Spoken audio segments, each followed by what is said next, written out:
নমস্কার, আমি নির্মল বিশ্বাস মুদ্রাচরণ ইউটিউব চ্যানেল থেকে আপনাদেরকে জানাই স্বাগতম। আজকে আমি একটা নতুন কালেকশন করেছি, সেই কালেকশনটা আপনাদেরকে দেখাবো সেটা কি করেছি। তার থেকে বড় কথা হচ্ছে, যারা আমার ভিডিও দেখছেন অনেকে অনেক ধরনের কমেন্টস করুন, কোনো অসুবিধা নেই, ভালো মন্দ নিয়েই তো সব কিছু।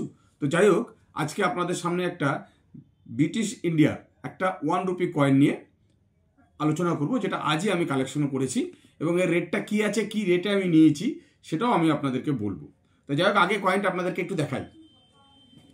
কয়েনটার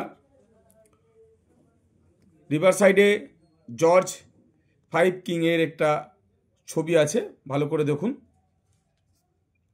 ওভার সাইডে 1 রুপি ইন্ডিয়া লেখা আছে, নিচে সাল দেওয়া আছে 1918। এই কয়েনটা একটা ফাইন কন্ডিশনের কয়েন, কারণ কয়েনটা আমি যার থেকে কালেক্ট করেছি সে কয়েনটাকে পরিষ্কার করেছে।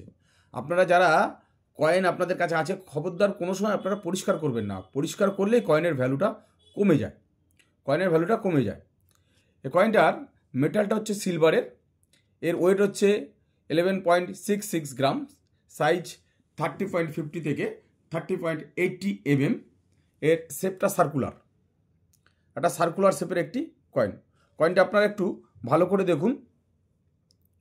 সার্কুলার শেপের একটি কয়েন।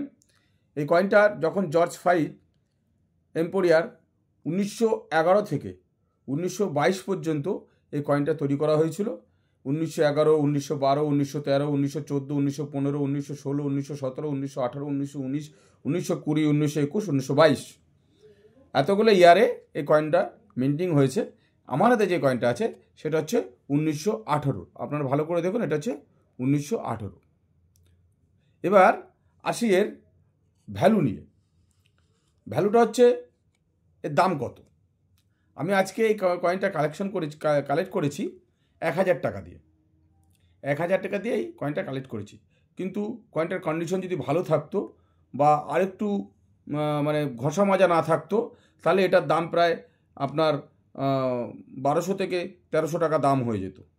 কিন্তু নিহাতি কয়েনটার ভ্যালুটা একটু কম দিয়েছে এই কারণেই, কারণ কয়েনটা ঘষলে কয়েনের ডিমান্ডটা কমে যায়। আপনারা যারা কয়েন কালেক্ট করছেন বা যাদের কাছে কয়েন আছে, তারা কোনো সময় কয়েন ঘষবেন না।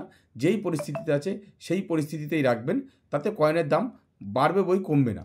কিন্তু যখনই আপনি ঘষবেন তখন কয়েনের দামটা কমে যাবে, তাই আপনারা কখনোই ঘষবেন না। তো যাই হোক, এই কয়েন যদি আপনাদের কাছে থাকে, কিংবা এই ধরনের কয়েন যেটা ঘষবেন না, এটা একটু ঘষা মাজা করা হয়েছে বলে রেটটা একটু কমে গেছে।